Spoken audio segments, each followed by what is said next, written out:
Conversations for change, because the world is ready.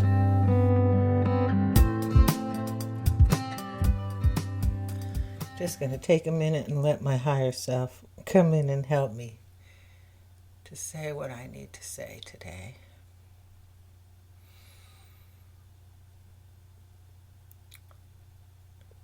One of the recurring themes over the last year of deeper healing work that I've been doing has been this idea of stepping into a place where I am being the love I came here to be, doing the work of being a loving being.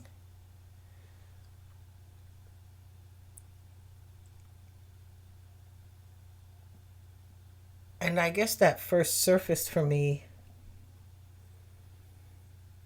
in a way that was really palpable and giving me clear direction and insight about 6 months ago when we were doing a healing session in our light conduit group. And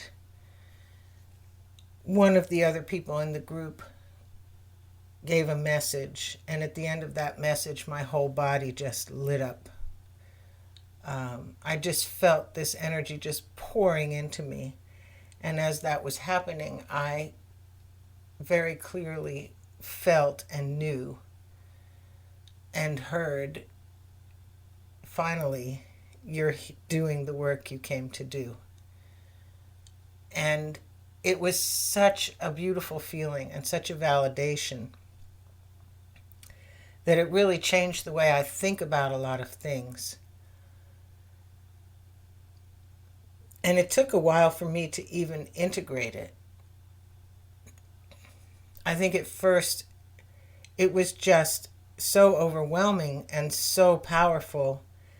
I knew, every fiber of my being knew it was right, it was true, and that healing is the work I'm here to do on so many different levels. But particularly this particular day, we had been doing a healing for the whole planet, which we have been doing consistently now for, I guess, at least 5 or 6 months now.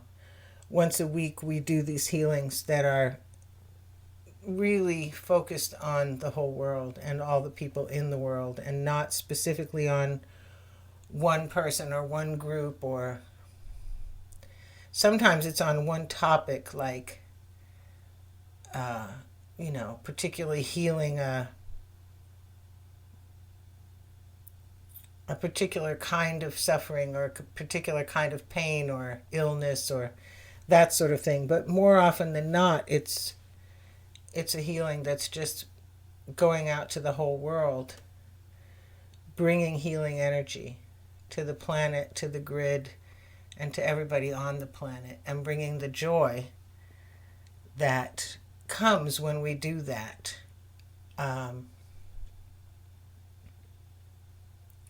And it's a really palpable thing. It's not something where we say to each other, okay, now let's do this and that and the other. No, we all get really clear. We get into our light conduits. We go up together to the higher realms, and then things happen. And we never know what's going to happen. And on this particular day, when this message came to me, we had some really profound messages come in about the work we were doing, about who we were as a group, about our history together, and about sort of congratulating us for having found each other, which was really sweet and lovely. And then I had this personal experience, which just really cemented for me that I'm doing the work I'm supposed to be doing, and to stay on this path and to keep working on myself. And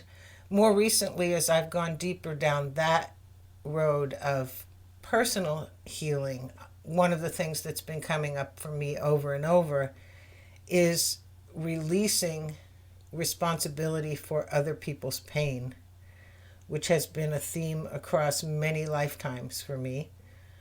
of taking responsibility when things happen that are outside of my control, and feeling as if somehow I should have prevented it. I should have done something differently. I remember one of the first times that came up for me, I was working with a healer who took me on a path going through my Akashic record and saw me as a healer in a completely different time space. I was an herbalist, and I had all of these vials and plants and tinctures, and I was putting them all away. I had set them all up on a shelf under my window, and the feeling was that I was giving up. I wasn't going to do any more healing. And the reason why, which I could feel and she could feel, was that I had failed to heal somebody or somebodies. There had been some event that had happened that had caused me to feel as if it was pointless, because when it really mattered and I really wanted to heal somebody, I couldn't do it. And what I realized immediately as we went through the experience together was that I had made the decision that it was up to me what the outcome would be in that case, which I know better than to make that misassumption. But apparently at that point in time in my history, I didn't. I really believed that I had failed, when the truth was that healing went exactly the way it was meant to go for the person I did it for, or the people. And I wasn't shown any details. Neither was she. We just were shown this aftermath, because that was the point. The point of the whole experience was for me to see how I had cut myself off from my own gifts and from my own ability to be of use to others and to be of service, because I thought I had not been able to live up to what I should have been able to do. And I think that's something that in the human experience we do a lot. I think many of us, especially when we're young, as children even, shut down gifts and knowings when we encounter experiences that are too painful for us to navigate, to assimilate, to integrate, to understand. And there we go. And from that point forward, we say, oh no, I'm not an artist. Oh no, I'm not a healer. Oh no, I'm not any of those things that I thought I might be, because I failed. And in my failure, it's so painful that there's no way I'm going to move forward with this. I just can't. And so that's the end of my road down that path. I won't be going down that path any longer. I'm going to give it up. And I think what I realized as I went through these healings and as I came through these processes most recently and saw where I had made those choices and what it had cost me and what it had cost the rest of the world, because I was an amazing healer. And I knew that intuitively, instinctively. I knew I had been of great service to many people, and I had just simply walked away from it and never looked back. And what I realized was this whole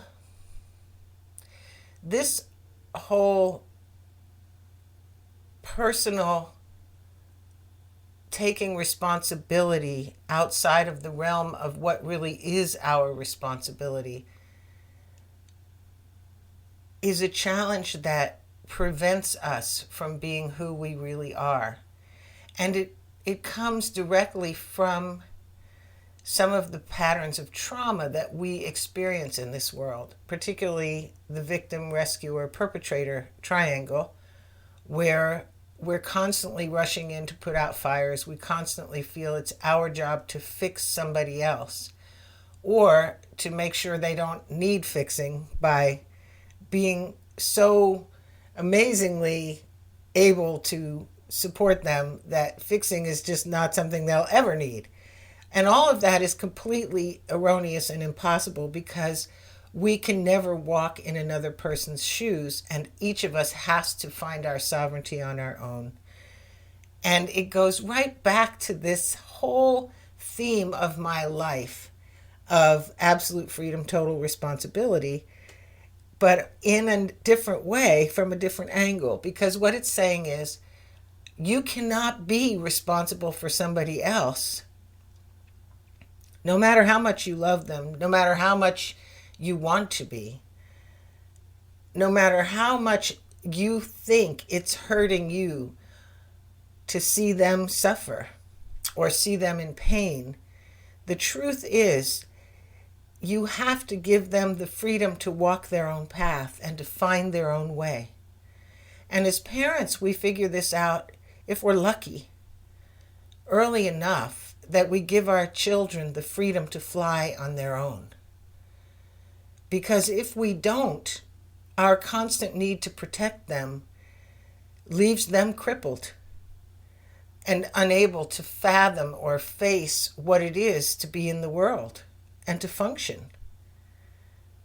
And it doesn't mean you don't have compassion. It doesn't mean you don't take action sometimes. It doesn't mean you don't prevent what's preventable. You know, you don't let the kid walk out in front of a car. But on the other hand, you, as much as possible, as much as humanly possible, you give them the freedom to experience their power, their limitations, and their ability to make changes and make new choices. Because if you don't, you disempower them.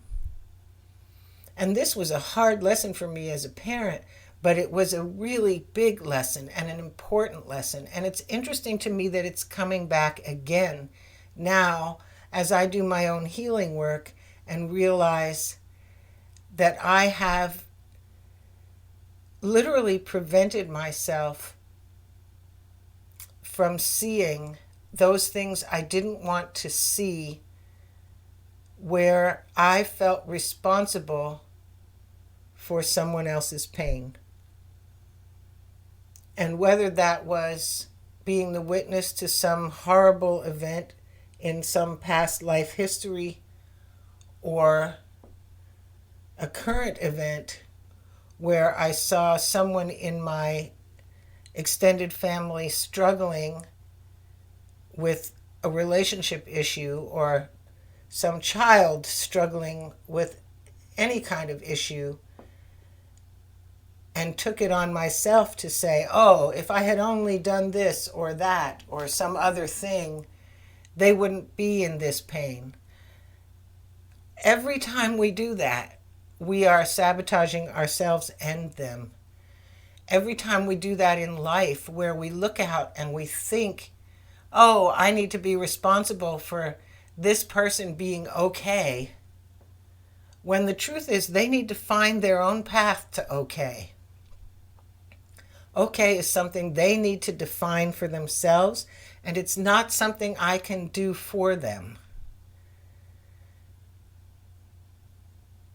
Every time we do that, we literally deprive ourselves of the freedom to choose correctly, and we deprive them of the freedom to discover how deep their resources are, how powerful they are, and how important and empowering their own choices can be. And that leads me to this place where I ended up going through this process, where I suddenly understood in a whole new way what it means to show up as love in the world. Because love doesn't fix it for you. Love just loves you. Love just loves you in spite of everything going on around you, even in spite of you doing things that are irritating, that are frustrating, that are difficult to watch. Love loves anyway. And the way I came to see this was through a series of events, one of which was within my own family, seeing people in difficult situations and recognizing there was nothing I could do to alleviate those situations in any way other than to show up as the loving person in the moments that those members of my extended family were around me. If I could be loving and respond with love no matter what they did in those moments where we had interactions, somehow it helped to lift them out of where they had found themselves. It helped them to have an anchor, to have some place to land that wasn't chaos, that wasn't painful, that wasn't confusion. And it was so much more powerful than anything else I could have done. There were no words I could use to express or explain to them why the things in their lives were happening, because I didn't know. I couldn't understand it any better than they could. But I could bring love to the situation. I could be loving in the moments that we were interacting. And in those moments when I could do that, I watched them transform in front of me. I watched them relax. I watched them step back into themselves. I watched the smiles come back onto their faces. I watched them remember what it feels like to be okay, to feel safe, to feel loved. And right after these situations came up in my own personal life, a friend of mine sent me a video of a girl, a Jamaican girl named Nikki, and her conversation with someone named Lauren, who runs a podcast or a YouTube channel on the afterlife. And they discussed Nikki's story of her near-death experience, or NDE. And it was such a profound conversation and such a beautiful story. And when she got to the point where she started talking about what messages she was now understanding, having gone through this whole experience, there were a couple of phrases that she used that really hit home for me. And I have actually found on 2 occasions since then that her words have come out of my mouth when people have come to me asking for advice or help in making decisions, or in a couple of different situations. And it was just so powerful to me. And I hadn't intended to say any of those things to those people. It's just simply what happened. And for me, that's always the clear indication that I'm in the right place. Because if I'm out of the way enough that whatever the message is that wants to get through can find its way through, then it's all going the way it's supposed to. And the first message that she brought forth that literally stopped me in my tracks, I had to stop the video and I just let the tears come, was, "We are boots on the ground for God." And I just love that. Just saying it fills my whole being. It's such a beautiful thought. It's such a beautiful idea. We are boots on the ground for God, and it's so true. We have the power in every moment, not big things, small things. Small things and big things, really. All things. We have the power to be boots on the ground for God. And what does that mean? It means we are in love. We stay in our love, no matter what. That's where we stay. And the second thing she said really just confirms it. And what she said was they had told her that in this life you only have two choices. You can choose to extend love, or you can choose to withhold love. That's it. And again, it made me stop. I had to stop the video. I had to just sit there and take that in because I realized how true it is. And it's so easy for us to make the choice to withhold love. In this culture, we are trained from the time we're small people, little people, to withhold love. And if we will simply extend love as our default response to life, this whole planet would be a completely different place overnight. And when she talked about that, when Nikki talked about that idea of choosing to withhold or extend love, she took it a step further, and they said to her, or through her, think about the people who bother you, who you despise, who drive you crazy. Extend love to those people too. And for me, that was like a personal direct challenge, of course, because I'm in a situation in my life right now where there are people in my life who are being difficult. That's a way of thinking about it, isn't it? People who are going through their own difficulties to such an extent that the lives of the people around them have become difficult.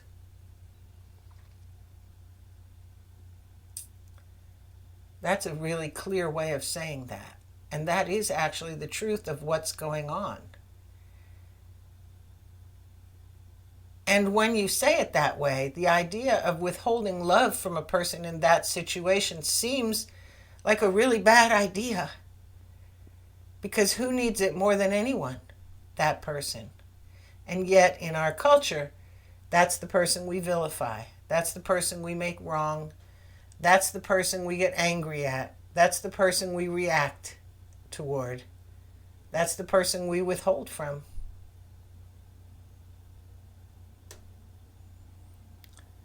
And what I realized as I thought about it was that's exactly what I had been doing. Oh, I had stayed in love for a while. I had been doing daily meditations, sending love. Oh, I did that. For quite a few months I did that. But after a while, it fell away. And I went back to the old standby. I ignored the whole topic, or I didn't do anything, or I would think about it and feel irritated and frustrated and change the topic inside my own head so I didn't have to think about it. But I had stopped sending love. And so that showed me right away that for all that we think we understand these ideas, and for all that we work to embody them, and for all that we do the work every day to be the best version of ourselves we can and show up as the healers who we can be in this world, we can fall right off the cliff, right off the side of the boat, whatever you want to call it, so quickly, so easily. And we don't even notice. Why? Why don't we notice? because it's the standard operating procedure for the world. This world is built on us withholding love. It's the whole model of the culture.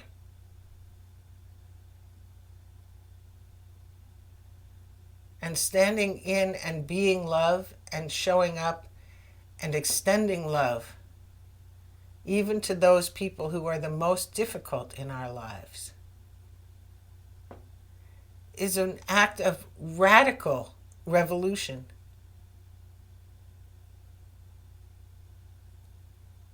So I decided, if I really want to heal, if I really want to get to the place where I am truly healed, where my heart is whole, where I feel joyful, courageous, and excited and exuberant about life all the time, I'm going to have to take this challenge on myself. I'm going to have to pay attention to when I fall out of love and do my best to get back in it. And I'm not perfect. Nobody's perfect. But it's certainly worthwhile as a challenge to take on for ourselves. And I'm so grateful to this young Jamaican woman who decided to tell her story, who was brave enough to step up and say, this is what happened, and this is what they say, and this is what I'm supposed to be doing, and this is what we're all being asked to do.